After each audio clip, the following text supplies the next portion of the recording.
this is Christian Buckley with another MVP Buzz Chat, and I am speaking with fellow Office Apps and Services MVP, Nuno, and good evening to you, sir. Okay, good evening, and to you, good morning. Morning. No, it's after lunch. It's okay. really After afternoon. lunch. I'm okay. Yeah, Okay. I've been awake for at least 3 hours. Okay, fine. So why don't you introduce yourself and tell us about yourself, where you're based, what you do, and what you talk about as an MVP. Okay, my name is Nuno Arias Silva. I'm from Portugal, Lisbon. I'm Office Apps and Services now 6 years. Also 2 years Windows Insider MVP. Oh, excellent. I forgot about that. So yeah. That's congrats on that. Also, I'm MCT. I work in IT based on Microsoft infrastructures last 20 years and more. My first certification was 1999. I'm only 43 years old, and now I had more than 40 certifications within Microsoft. Oh, congrats on that. So for that long, so what were you working on, back in the beginning? Were you like desktop support type stuff, or? Also, I have started my projects. Also, have worked always in projects in Novell and Lantastic. Also, oh, yeah. And in the Microsoft area with the Windows NT 3.5 one. Yep. And my first certification was Windows NT 4. I started over there, not just the beginning, because when I was teenager, I took some courses about IT, and all my life was based on part of infrastructures and network, and I have decided to use Microsoft products and to work with Microsoft products. And every time I have worked in the projects and the companies I have worked, I always had space to evaluate more products and based on that. That's why, for example, within, for example, Office 365, previous BPOS, if I had experience in Active Directory and Exchange and OCS and content management server before the SharePoint, right. When it started the BPOS, okay, I will go to there because will be the future, the new model to the organizations. And then I started almost the big projects in Portugal within Office 365 had my presence over there. Not one or two biggest, okay, to other companies, but I cannot have all customers. I don't have time to all customers. But I realized that the cloud would be the future. That's why I bet in the cloud. And well, if you're, you were involved, that early on back when it was still, BPOS. I mean, that was, so when I joined Microsoft in 2006, and we called it was Microsoft Managed Services, and before it rebranded as BPOS, Business Productivity Online Services, for those that aren't familiar with that, which was the precursor, because while it was MMS, it still wasn't generally available. That was out there. We were signing on beachhead customers. Of course, we had the first major customer within what is now Office 365 was Energizer. A lot of people are familiar with that and the story there. And then they rebranded as BPOS, and with that, you started to see marketing happening, externally, and a lot of now MVPs got involved during that period. I took some courses, previous BPOS, the beta versions. Mm-hmm. And the worst part of that in each beta version, all the PowerShell commands are changing all the courses. Yeah. I remember that time. Did you ever come out and do training on site on campus? Yeah. Not on Microsoft, but here in Portugal in a training center. Okay. You didn't come out to, you go out to Redmond. No. But yeah, it's always interesting because so that was part of my team that did the trainings. I didn't lead any of those in those early days, but because you also had the Ranger program that was a bunch of folks that were on my extended team that taught a lot of those classes. Yes. So anyway, just memory lane, talking about the old sessions. So what do you, I mean, with that background, so what do you typically present on? Kind of what are your topics that you're passionate about these days? Now I'm presenting about adoption, teams, security, about information protection, multi-factor authentication, all based on the user experience and security. Because without that, you can't adopt any technology. All about identity and security to secure your information. You don't care whatever is the software or the brand if you don't take care the base of all that. That's why I put my effort on that particulars needs on customers, because many customers doesn't know much about security. For example, data loss prevention, the encryption of the documents, the multi-factor authentication, and also the adoption. If you don't give the best tools to work and give workshops to the end users and change management over them, you don't use the tool. Right. So I've talked about, written about for a long time, long before I was in the Microsoft ecosystem, on the topic of governance. And when I would go into in the early 2000s and go into a client and talk about governance, and you know, when you say that word, a lot of people just kind of their eyes glaze over, they stop listening around that. But it's the idea of understanding what the future vision, where we're trying to get to, what the current system is over on this side, and okay, what is the path to get us there? Sometimes you can automate, sometimes you can buy technology, build technology, other times you have to manually manage those things. But a key part of that is understanding that pathway, is like you said, is to really understand the security requirements, the implications of you can't just go and deploy the technology because you're excited about the features that are going to be there. You need to understand, you know, those new capabilities through the lens of those requirements. And I mean, it's like a project management 101. It's you know, understanding your constraints as you move forward, you know, dictate how fast you can move forward, you know, what new technologies that you might be excited about, but don't meet that high bar of those requirements. Yes. And then you have to plan accordingly for those things. That's always my goal.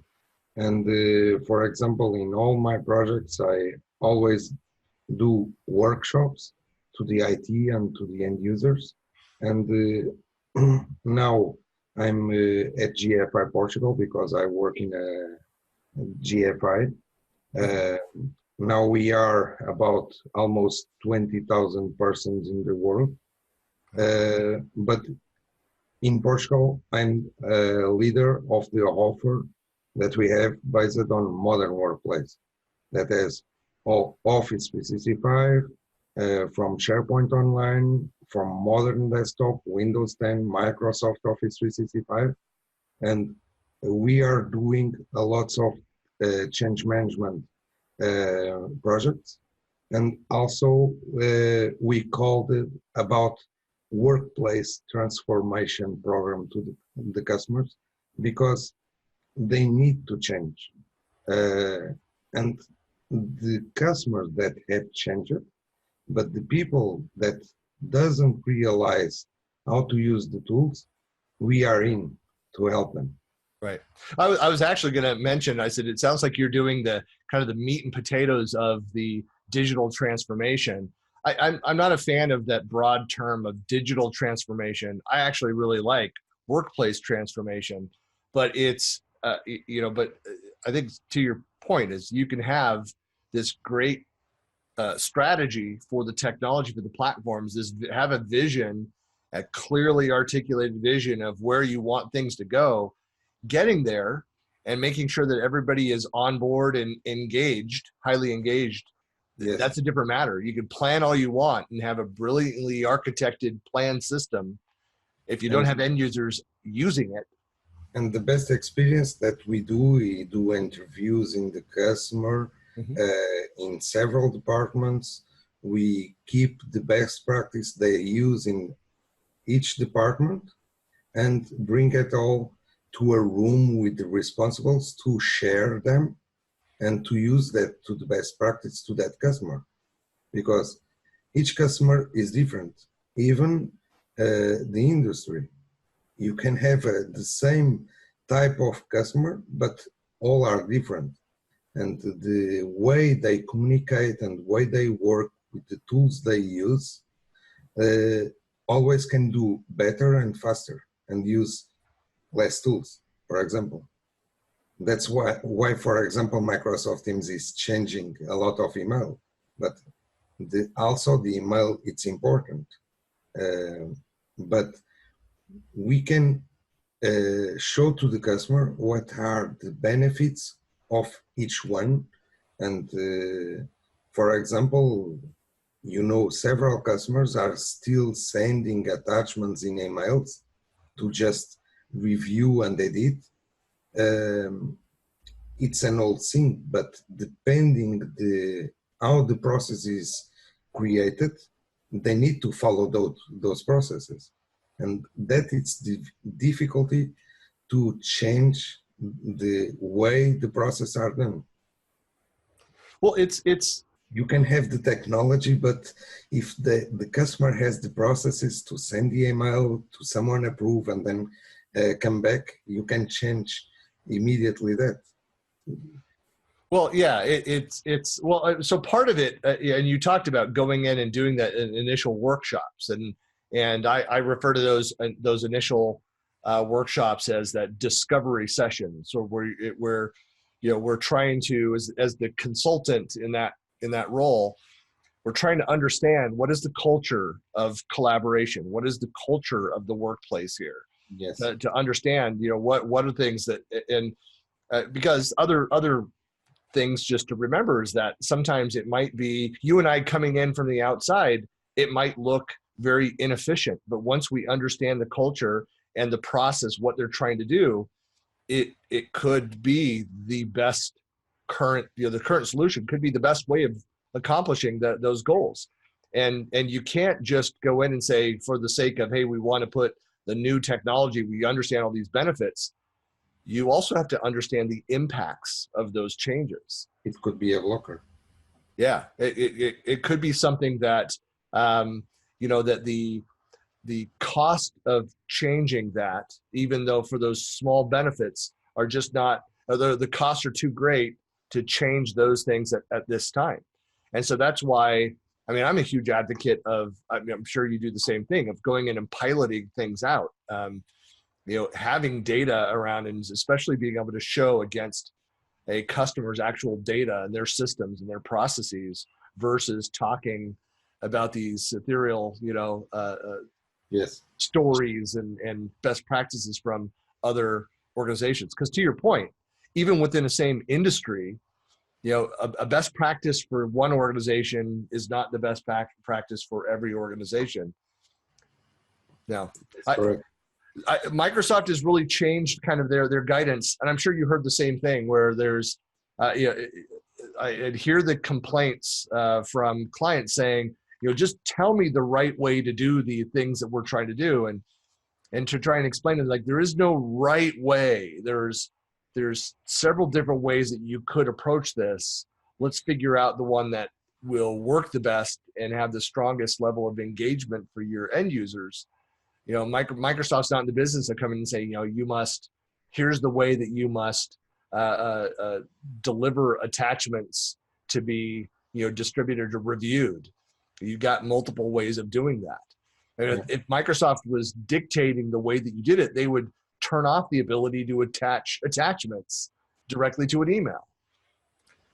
They don't do that because sometimes that might be the right way to send a file over. Like most cases, I'm sending things out to multiple people. I will send a link rather than an attachment, but occasionally I'll put an attachment in. So you don't want to remove those capabilities. Yes, and for example, if you remember from Office 2007 to 2010, it was the first major design change in Office. Yep. In all programs except Outlook. You remember that because it's the main tool that companies use to communicate. It still is. Well, I don't know what percentage-wise, depending on organization, but it's, the Exchange team, Outlook, email is still the #1 collaboration tool. And one of the reasons is because the email, it's a valid delivered system that can be used, for example, by law. And other technologies aren't recognized yet. Right. You remember the fax? Of course. Yeah. It was used by law to a courtyard and so ever. And email is recognized. And you can have Skype or Teams or whatever other tool, but the lawyers doesn't accept it because it's not recognized, because the timestamps and so on, the technology that is in background that can prove that the mail was sent and read and whatever, it's completely different. That's some companies still use the email based on that.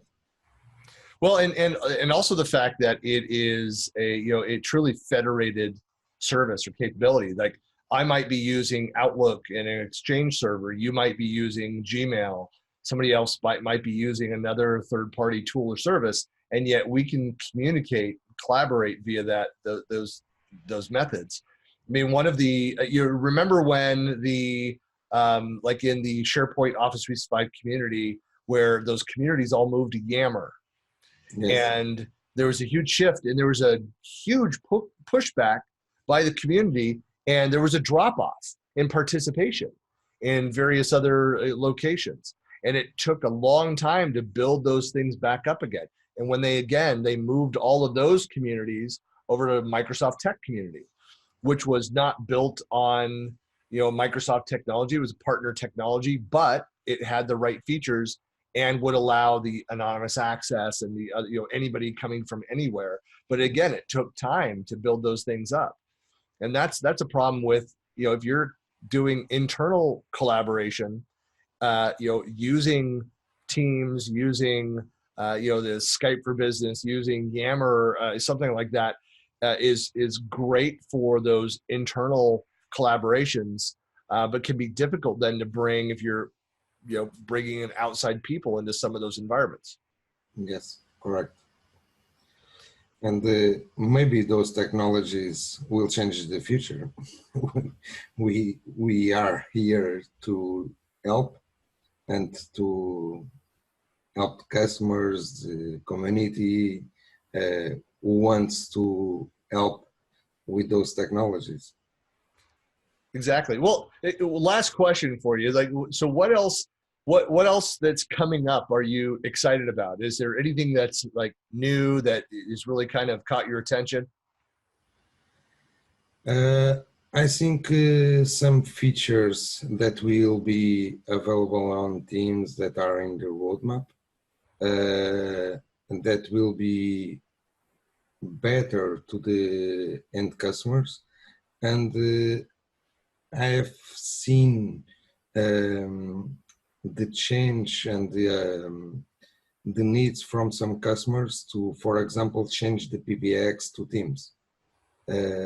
I think that it will be the new way to cut off the old PBX systems and to the operator and so on, and keep it simple, because all the work that Microsoft have done with the vendors, all vendors of hardware, with phones, different Teams room systems, will be good, because the customer can choose the device they want, the brand, and they all communicates with Teams. And I think that will be the biggest change in companies, is have a way to communicate smoothly with different kinds of hardware in locations and within the phone and PC and wherever. I think the change will be there.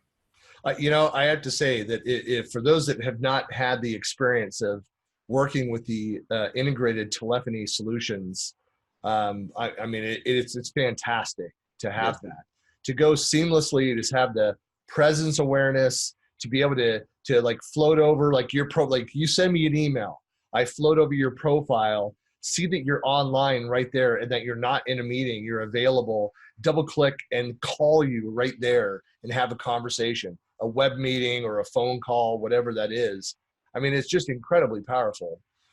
I miss having that capability.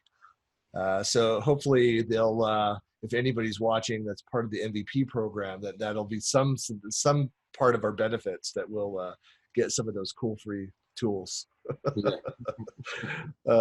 Well, hey, I really appreciate this time to chat. So people that want to find out more about you, get to know you, follow you, what's the best way to reach you through the various social channels?